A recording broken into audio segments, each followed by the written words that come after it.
আমার নলেজ ছাড়া কোনো গাড়ি যে হোক না কোনো ছাড়া যাবে না।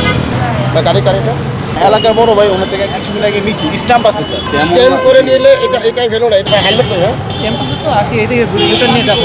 ক্যাম্পাসে কিন্তু হেলমেট পরা লাগবে না। গাড়িটা কার ভাই? ওটা আমার চাচা হয়। কতদিন আগে কিনেছো? তো কিছুদিন হয়েছে 6 মাস হয়েছে। 6 মাসের ভিতরে সময় পান নাই। আল্লাহর রাস্তে এখানে কোনো বিতর্ক হওয়া যাবে না প্লিজ। আমাকে হচ্ছে গাড়ি এখানে যেটা চাপানো দরকার সেটা চাপানোর পরে আমি দেখবো, ধরবো আমি, ছাড়বো আমি। প্লিজ আমার নলেজ ছাড়া কোনো গাড়ি যে হোক না কোনো ছাড়া যাবে না। স্যার বন্ধের ভিতরে গাড়ি চালাইলাম 4 মাস ধরে, রেজিস্ট্রেশন ফেল হয়ে গেছে, এটা আমি খেয়াল করিনি। আচ্ছা, আপনার একেতে আপনার ট্যাক্স টোকেনে ডেট হবে। আপনার ট্যাক্স টোকেন ডেট হবে ডিসেম্বর। আপনার তো এমন না যে 2 দিন আগে হয়েছে।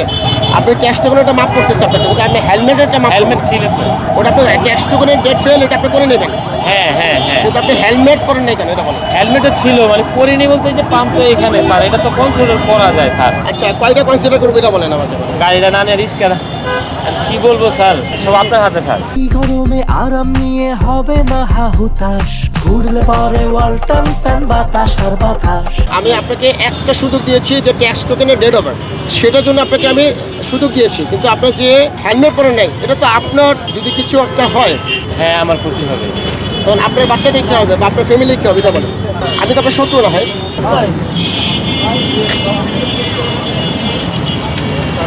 গাড়িটা গাড়ি সব বড় ভাই স্যার। কেমন বড় হয়? কেমন বড় হয়? মানে এলাকার বড় ভাই ওনার থেকে কিছুদিন আগে নিছি স্ট্যাম্প আছে স্যার। স্ট্যাম্প আছে। আচ্ছা, কতদিন আগে নিয়েছেন? স্যার 3 মাস আগে স্যার। 3 মাস আগে গাড়িটা নিয়েছেন? জি। আচ্ছা, ধরেন এই গাড়িটা দিয়ে ধরেন আপনি কোনো একটা অপ্রীতিকর ঘটনা করেলেন বা বড় ধরনের একটা ক্রাইম করলেন, সেইটা ড্রাইভারটা কার, আপনার না ওনার? অবশ্যই ওনার স্যার। প্রাথমিকভাবে উনি বেঁচে যাবেন। জি। পরবর্তীতে যখন এটা তদন্ত হবে তখন তো বা সেটা ফিরে আসবে আপনার।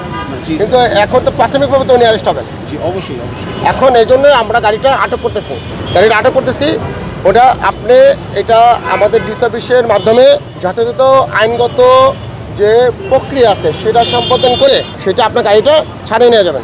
ঠিক আছে? এটা অনেক হ্যাসেল হয়ে যায় না স্যার? চাইলে ওনার সাথে কথা বলে আমি ঈদের পর তো- চেঞ্জ করতাম। আমি তো কোনো বেআইনি কাজ করতেছি না, সাধারণ জনগণকে সেভ করার জন্য এটা স্যার আমি তো স্ট্যাম্প করে নিচ্ছি আর কি। স্ট্যাম্প করে নিলে এটাই ভ্যালু না। এটা হচ্ছে স্ট্যাম্পটা হচ্ছে বিআরটি এর জন্য। জি। আপনার এফিডেভিট লাগে, অথবা আপনি যদি সকল কার্য সঠিকভাবে সম্পাদন করে রাস্তায় গাড়ি বের করবেন, আপনি তো এর আগে গাড়ি বের করতে পারেন না। তো আপনাকে অবশ্যই আপনি এই দেশের একজন সুনাগরিক, অবশ্যই আমাকে হেল্প করবেন, সহযোগিতা করবেন।